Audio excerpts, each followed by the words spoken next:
Assalamualaikum warahmatullahi wabarakatuh. Yang terhormat Bapak Yusri Purnomo, selaku dosen mata kuliah pelayanan publik, pada kesempatan kali ini kami dari kelompok 4 yang merupakan saya sendiri, Naufal Rifan, ini dan rekan saya, Widi Rizky Saputra, Vika Rizky Santa, dan Violeta Fernando, akan membahas tentang Public Service Heroes, tentang emansipasi wanita yang membandingkan Raden Jakartini dan Alis. Dalam beberapa kesempatan ke depan, kami akan membahas tentang biografi tersebut, kemudian cerita sejarah singkat, terus akan membahas tentang perbandingan serta hal-hal apa yang dapat dipelajari. Nah, pembahasan pertama mengenai biografi dari Raden Ajeng Kartini. Raden Ajeng Kartini memperoleh pendidikan lantaran mewarisi darah bangsawan dari ayahnya. Jadi sekolahkan di ILS hingga usia 12 tahun sembari mempelajari berbagai hal, termasuk bahasa Belanda. Di masa itu ada kebiasaan yang turun-temurun yang dilakukan. Anak perempuan yang sudah berusia 12 tahun harus tinggal di rumah untuk dipingit. Nah, dalam keadaan dipingit, keinginan belajar dari Kartini tidak serta-merta turun. Kemampuan bahasa Belanda yang dimilikinya digunakan untuk membaca buku, bahkan menulis surat kepada teman-teman korespondensi yang berasal dari Belanda. Salah satu yang kerap korespondensi dengan Kartini adalah Nusa Bendana. Biasanya dengan Bendana, telah ketertarikan di Eropa. Dia hendak menunjukkan perempuan pribumi yang kala itu banyak dibatasi oleh adat istiadat kuno. Pengetahuan Kartini terkait pengetahuan dan kemudian juga cukup luas. Pada tahun 1903, Kartini dinikahkan dengan Bupati Rembang bernama KRM Aryo Singgi Jojo Adiningrat, yang saat itu sudah memiliki tiga istri. Setelah menikah, sang suami penuh mimpi-mimpi Kartini, yaitu dengan cara membangun sekolah di Gerbang Timur, kompleks kantor Kabupaten Rembang.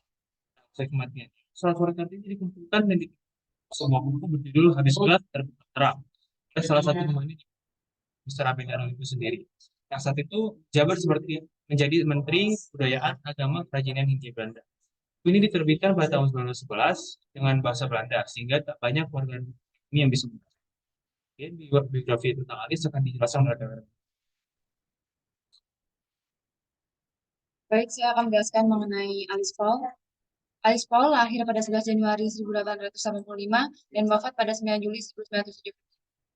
Beliau dikenal sebagai seorang feminis dan aktivis hak asasi wanita Amerika.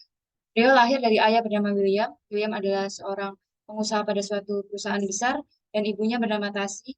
Tasi ini bergabung pada anggota NAUSA, National American Women Suffrage Association, di mana organisasi ini adalah sebuah organisasi wanita. Lalu keluarganya sangat percaya pada kesetaraan gender, pendidikan untuk wanita, dan bekerja untuk kemajuan masyarakat. Sehingga sejak kecil, Alice Paul sudah diajarkan mengenai hidup berfokus pada pelayanan publik. Selain itu, Alice Paul juga sering diajak oleh ibunya untuk ikut pada perkumpulan NAUSA, sehingga pemikiran Alice Paul juga sudah mengarah kepada perjuangan untuk hak wanita. Lalu, Alice Paul juga merupakan pribadi yang cerdas, terbukti dari beliau memiliki alma mater yang banyak, memiliki universitas yang banyak. Baik, selanjutnya akan masuk pada penjelasan mengenai emansipasi wanita dari masing-masing tokoh melalui perjuangan-perjuangan yang dilakukannya. Baik, akan dijelaskan oleh rekan saya. Kartini membeli sastra sebagai perjuangannya untuk membebaskan perempuan dari kurungan budaya yang dianut masyarakat Jawa pada saat itu. Melalui sastra, Kartini ingin menyampaikan inspirasinya pada masyarakat Hindia Belanda sebagai gadis pribumi. Kartini ingin menunjukkan pada Belanda bahwa mereka juga mampu berbahasa Belanda dan menulis karangan mengenai hal-hal yang terkait dengan pribumi. Selain itu, Kartini ingin menunjukkan melalui tulisannya bahwa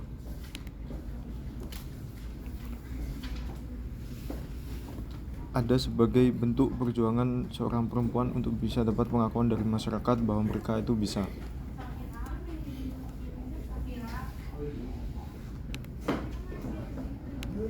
Kemudian, makna konsepsi dari emansipasi wanita dalam pemikiran R.A. Kartini adalah menginginkan kebebasan dan mandiri. Bebas dan mandiri dalam bidang pendidikan dan kehidupan berumah tangga. Kartini ingin perempuan mendapatkan pendidikan di bangku sekolah serta menolak pernikahan poligami. Perjuangan emansipasi wanita yang dilakukan oleh R.A. Kartini adalah dengan menulis.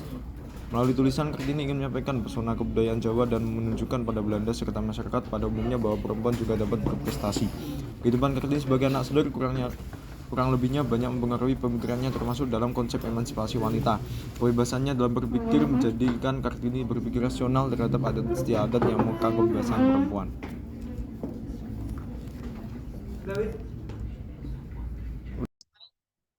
Keterlibatan Alice memperjuangkan perkembangan dapat beasiswa ke Inggris. Jadi di sana dia mendengar pidato disampaikan oleh Christopher Pankhurst di Universitas Birmingham, di mana Christopher Pankhurst itu jelaskan mengenai hak suara, sehingga dari situ dia terinspirasi untuk memperjuangkan hak suara wanita. Kemudian Alice pindah ke London belajar sosiologi dan ekonomi di London School of Economics, di mana dia juga sekaligus bergabung dengan kelompok hak pilih militan, yaitu The Women's Social and Political Union WSPU, yang dipimpin oleh Christabel dan Emmeline Pankhurst. Saat dia bergabung pada WSPU, di sana dia sering turun ke jalanan dan dia juga seringkali tertangkap dan dimasukkan ke dalam penjara. Suatu ketika saat rekan-rekannya berorasi dan berkampanye, banyak warga yang mencemooh aksi mereka sebagai sikap tidak mendukung pemerintahan. Pada tahun 1913, Alice bergabung dengan Lucy Burns dalam membentuk unit kongres untuk hak pilih wanita dan mulai memperkenalkan metode militan yang digunakan oleh perempuan sosial dan politik di Inggris. Jadi apa yang sudah dia pelajari di Inggris, dia gunakan untuk membentuk unit kongres yang baru. Sikap berani tersebut mendapat respon keras dari partai politik yang kala itu mayoritas kaum pria. Akhirnya, pada tahun 1917, tepatnya bulan Oktober, seperti yang tadi saya jelaskan, Alice ditangkap dan dijatuhi hukuman selama 7 bulan. Nah, hasilnya selama di penjara, Alice mendapat perlakuan yang tidak berbudi kemanusiaan. Kekejian yang sudah dilakukan lalu tersebar di khalayak umum, hal ini bisa terjadi karena pegawai dalam penjara ada melihat apa yang dialami oleh sehingga beri bantuan dengan menyebarkan tulisan yang ditulis oleh Alice mengenai kekejian dalam penjara. Hal itu menimbulkan protes serta amarah masyarakat luar, sehingga masyarakat luar pun mendukung Alice. Mereka melakukan demo dan pemberontakan terhadap pemerintah, khususnya terhadap presiden. Lalu setelah itu, Presiden akhirnya terpaksa untuk mengesahkan UU mengenai hak pilih wanita. Presiden terpaksa menyetujui dengan syarat didukung oleh 36 suara dari seluruh negara-negara bagian.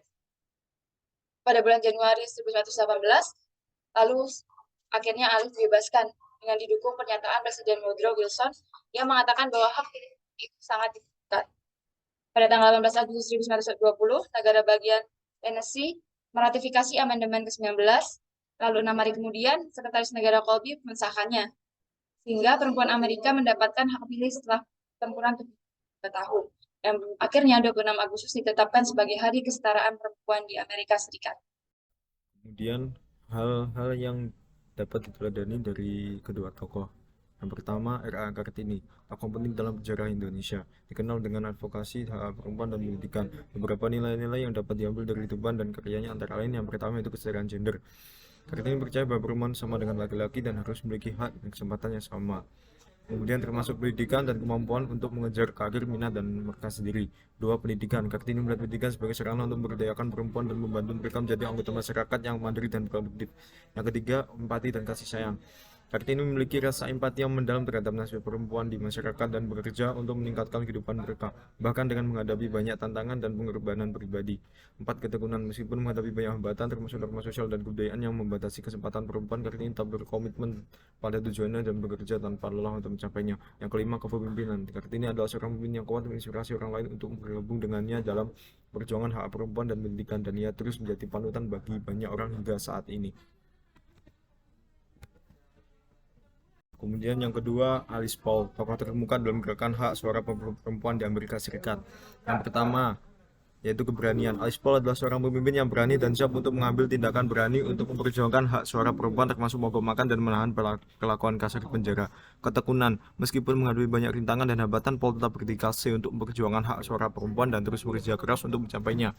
3. Berpikir strategis. Paul adalah seorang strategis yang terampil dalam menggunakan taktik kreatif dan inovatif untuk menarik perhatian pada gerakan hak suara perempuan, termasuk mengorganisir para tim melakukan unjuk rasa di Gedung Putih dan mengadakan mogok makan.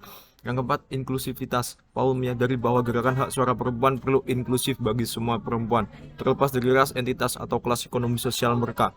Dia bekerja untuk membangun aliansi dengan perempuan dari berbagai latar belakang dan komunitas untuk menciptakan gerakan yang lebih kuat dan bersatu. Yang kelima, komitmen terhadap keadilan sosial. Advokasi Paul untuk hak suara perempuan adalah bagian dari komitmennya lebih luas terhadap keadilan sosial dan kesetaraan. Dia terus berjuang untuk hak perempuan dan tujuan sosial lainnya sepanjang hidupnya, termasuk bekerja untuk pengesahan amandemen kesejahteraan hak. Selanjutnya yang di perbandingan antara Alice Paul dan Raden Ajeng Kartini.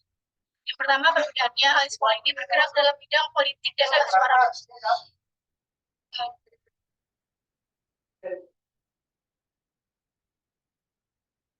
Yang selanjutnya adalah perbandingan antara Alice Paul dan Raden Ajeng Kartini. Yang pertama, Alice Paul ini bergerak dalam bidang politik dan hak suara perempuan, sedangkan Ajeng Kartini bergerak dalam bidang pendidikan dan hak poligami. Kedua, Alice Paul ini berjuang dengan cara langsung ke lapangan, seperti melakukan sosialisasi, pawai, hingga demonstrasi. Kemudian untuk Raden Ajeng Kartini ini berjuang dengan karya tulis yang dibukukan dalam judul Habis Gelap Terbitlah Terang. Yang ketiga, Alice Paul ini mengalami penyiksaan dan kekerasan dalam perjuangannya hingga sampai di Raden Ajeng Kartini ini tidak mengalami penyiksaan maupun kekerasan. Artinya, dari penjelasan-penjelasan saya sebutkan bahwa tokoh tersebut mereka memiliki kesamaan maupun perbedaan yang tentunya dapat dijadikan tauladan khususnya kaum wanita saat ini. Tokoh tersebut yakni Kartini dan Alice Paul ini sama-sama memiliki kegigihan, keberanian, dan pantang menyerah dalam memperjuangkan wanita, di mana pada zaman Alice Paul ini dan Raden Ajeng Kartini ini tidak memperoleh hak-hak wanitanya karena hak-haknya terbatas dan cara penting yang memperjuangkan agar wanita dapat diakui bahwa mereka juga bisa melakukan hal-hal yang dilakukan para lelaki pada zamannya. Perjuangan ini tentunya tidak berjalan dengan mulus, melainkan Kartini dan Alice Paul ini dihadapi oleh berbagai macam tantangan tentunya, dan namun dengan adanya semangat dan kegigihan yang dimiliki keduanya sehingga dapat mewujudkan apa yang telah diperjuangkan. Dari kesimpulan dan untuk menutup presentasi, terima kasih. Assalamualaikum warahmatullahi wabarakatuh.